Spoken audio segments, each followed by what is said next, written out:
Welcome to the Power Couples Rock podcast, where our mission is to build a collective community of marriages, where we encourage, inspire, and support one another in order to have masterful marriages. We're Carlos, Catherine, Chris, and Sonia. Please check us out, powercouplesrock.com. Follow us on Facebook, YouTube, Twitter, and Instagram. We believe that one of the most amazing legacies we can leave in life is a great marriage. So we hope you'll listen, learn, and love the conversation. Let's power up. Welcome to the first discussion of a three-part series on non-negotiables in marriage. The first PowerPod in this series is entitled, Divorce is Not an Option. So here we go. We're rolling. Okay. Hi.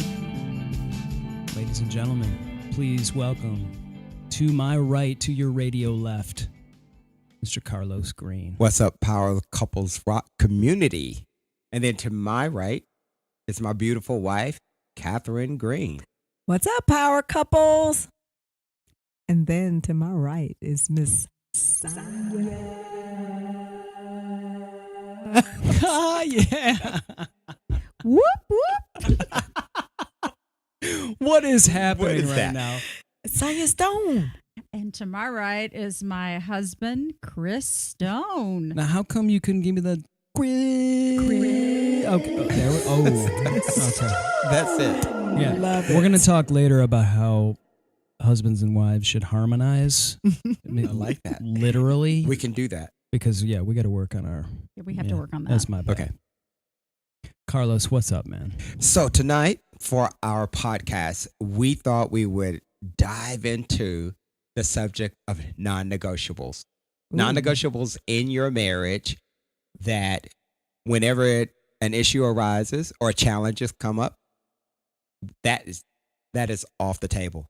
We just don't discuss that. That's not a negotiable discussion for us. So let me give you one of our non-negotiables. Divorce is not an option.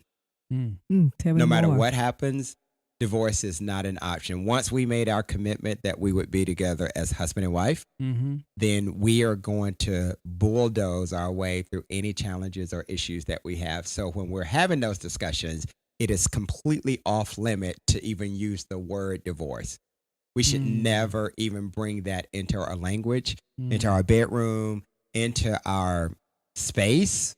It should not be part of our energy at all. That was one non-negotiable that we put right up front. And you right when guys, we got married. had a discussion. And you guys, Yes. spoke about that. And We did. Said, this is something we're never going to bring up because neither one of us want it, nor will we ever want it. And Correct. Got it. So that's what you consider a non-negotiable. That's a non-negotiable. That's not part of our discussion or language. Okay. Yeah, let me interject for a moment about just saying no, not using divorce. We're not advocating, like, if there's a relationship that's abusive, that is not healthy, we're not advocating to stay in relationships like that, but you have to do something about that. That's right. But in our relationship, that wasn't something that was a part of our relationship.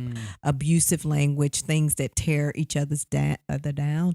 So we felt like that was a non-negotiable that we can both stand firm on. Right. So yeah, I mean, I think when you're talking to people that have been married short amount of time, long amount of time, or whatever, and you hear about infidelity, right? You hear about marital infidelity, and you'll hear someone say, "Well, all I know is if he cheats on me, she cheats on me, that's done. Like it's over." Right. So, what do you say to someone that comes to you and says, "Well, that's a non-negotiable for you guys," and of course you don't want to do that, right? You're sitting here, you're not doing that, but what do you say to someone that says that like, my spouse cheated on me, and how do you have that conversation? Right. It's just so broken Right. from that. So one of the things is we've all sinned and fallen short. Mm. And you don't want to hold that against someone, because a sin is a sin, whether you're cheating, whether you're lying, whether you hiding Doing. stuff Mm. from each other. So you want to be intentional about how do we make sure that we are protecting Mm. this covenant relationship. Okay. So And being when we proactive being proactive. instead of reactive. Instead Correct. of reactive.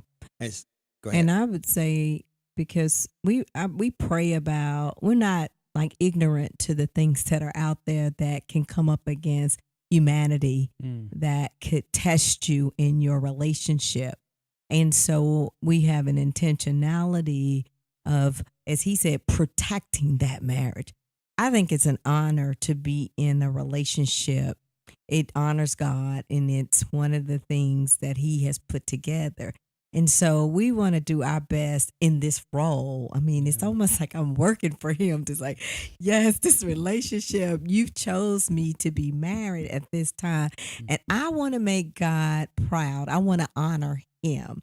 And so whatever that means for me and my husband to make this relationship work, we're going to be intentional about it. And one of those things is protecting it. So we discuss, how do we protect that? So when he travels, Carlos travels a lot on the road. One of the things that I do is I pray around like the temptations that can come up on him, when he's traveling. That's why no one's ever approached me. That's right. I send them out. I send Okay. the angels out. Thank you, Jesus. You thought I thought I was just not attractive. Man, yeah, he's like, I must be slipping up. She been praying. You go, Catherine. Yes. Yes, I'm not ignorant to that fact that there are people out there. Some people are attracted to married men or married women. Married They women think are attracted to married men and vice versa. Yes. It's like almost like a little code. Yeah. Right? And I've talked to people that are like that, Yeah. It's like a little code. Mhm. Right? I'm married, you married, so it doesn't make it right. No. Correct. Right? No. It's somebody trying to make it correct. That's you know, right. but it's That's not. right. Yeah. So That's awesome. I take it very serious in this role. And I think for me, in my extended family, because there's been so much divorce, I wanted to make a commitment to my wife, my one and only wife, that I would be here until death do us part. And we got the counseling that we needed so that I could understand what covenant relationship really means. So I could make a very firm decision that for me as a man, as a husband, as a leader, as a Christ follower, that divorce would not be an option for us. Man, that's great. We got some time here. I'm looking at the clock, so we got some time. But I want to throw it back to you, Carlos, a little bit. I'm going to put you a little bit on the spot because you touched on this, and there's just something really great about your story and how you broke the cycle, Wow. right? And there's something that we don't have ours because I know your story, right?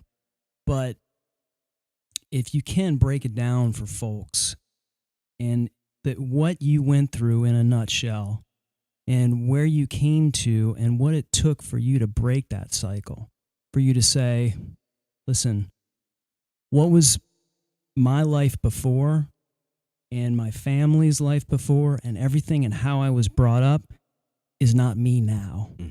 And kind of walk us through that. I will. I'll give you the 30-second to a minute. So growing up in a family, extended family, where covenant relationship was not discussed, it was not coveted or sacred. So when people got divorces, they just moved to the next relationship, got married, got divorced again, moved to the next relationship, got divorced, got married again. And I sat back and started looking around to see, where is there a healthy relationship? And I actually looked at Catherine's parents, because they have been married for so many years. And I said, what are they doing? What's happening in their relationship? Now, was just this to make before sure. you and Catherine were together, or As we were dating. And I Gotcha. knew that she was Okay. going to be my wife.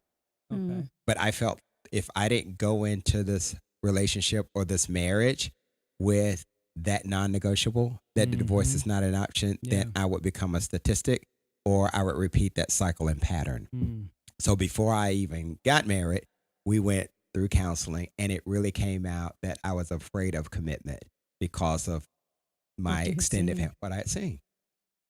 Wow. And that broke me right there. And then the pastor that gave us our counseling, he said, just because things happen in your past does not mean that it That's has right. to impact your future. That's right. Yes. And so I've That's awesome. always lived in that space Mhm. that and I'm not throwing any kind of shade on my family. You just don't know what you don't know, or you That's don't know right. how to kind of work through some of those challenges. But Mhm. for me, I was very intentional just to make sure that I'm going to work through these challenges, and I'm going to honor not only God, but honor my wife in this relationship. And I'm going to be transparent. I'm going to be truthful. I'm going to be honest. I'm going to act with a man of integrity and protect what we have. Mm-hmm. And so breaking that cycle seriously was very important. And then the last thing that I'll say is that when we start having children, and I've got 2 sons, they needed to see a modeled covenant relationship. And it's my responsibility as head and leader of the household to show them what that looks like. Because they're at that age now where they can get in relationships and they can come to us and say, Mom, Dad, we're getting ready to get married. Well, what have they seen? Mhm. What has been modeled Right. for them? Right. And I take that very serious. Mm-hmm. I hope that helps. Dude, that totally helped. It was a perfect answer. Good. Man. That's exactly what I wanted to hear. That's awesome. Non-negotiables. Sonia, what about us? What do we have? We've got a few minutes left in this segment. What are our non-negotiables? I know for me, when it, and I've had conversations with really mostly other males, when they're talking about whether they're married or they're not married, and whether they're in a committed relationship or married, and they talk about cheating, right? And I hear them talking about something that they're doing, or I see what they're doing, and they don't tell their wives or their whoever they're committed to. They don't tell them that. That's just something I'm just not going to. And to me, that's cheating. And I've always felt like if I cannot tell something to Sonia, I don't care if it's I thought about another woman when and I got, whatever. Or I was just in a situation where I was approached. I mean, she's heard me tell her, like, why are you telling me that this girl is talking to you at the I don't know. I'm just telling you. Right. I'm glad he does. Yes. And it's not like I'm thinking in the back of my head, well, someone saw me at this club talking to this woman or whatever, and I certainly didn't do anything, I other than talk to this woman. But it was a situation where if you're ever in a spot where you can't tell your wife something, I believe you're cheating on them. Yeah. Because it's a breakdown of trust. It's not about sex. It really is not about sex. Cheating is about trust. Yeah. I agree. Yes. I agree with that. And that's something he's always said. And I feel the same way. I think he finds himself in a situation more often than I would, based on the fact that he does travel and is in New York a bit, to be able to have those interactions with other women and, people he might see out and about. But he's always said, if I can't tell you, then it's cheating. Yes. So he's always been upfront about that. So I'm at work with my boss, who is a male, and we schedule lunches sometime to go out. And he calls his wife and said, I'm going to lunch with Catherine, just so you'll know, because I just feel like I owe that to her. I don't want anyone to think that she doesn't know where I am, and then people get the wrong perception that we're out to lunch, but it's a business lunch. Right. That perception. And Yep. so I was so honored that he would do that. So I said, I love that. We need more men to step up, to acknowledge and to say that, to protect that. To me, you're protecting your marriage, you're protecting your wife from rumors, from anything, and that opens up the line of trust even more. Yep. So I say kudos to continue to do that, because the more we stand up in this role that we're in, the more it begins to shut people down, because sometimes people leave marriages. It's not, they're going to cheat. All men are dogs. Well, no, they're not. No, they're not. That's right. That's your perception. Yeah, you got to break that cycle. You got to Exactly. break that cycle. And so I say kudos and continue to do that. Right. So non-negotiables, I think we established some really good ones. But I think that's something that every couple should sit down and talk about. And it's a principle. We would love to, in our next podcast, is to give you the other two that we have too as well. So Okay. hopefully people will continue to listen in and listen to those other two non-negotiables. Thanks for listening to the Power Couples Rock podcast. We hope you've been encouraged, inspired, and supported. We're Carlos, Catherine, Chris, and Sonia. Please listen to our other podcasts because we hope they really strengthen your marriage. Also, don't forget to follow us on Facebook, YouTube, Twitter, and Instagram. There we can extend these discussions together and take these conversations as well as your marriage to the next level. Enjoy your day and power up.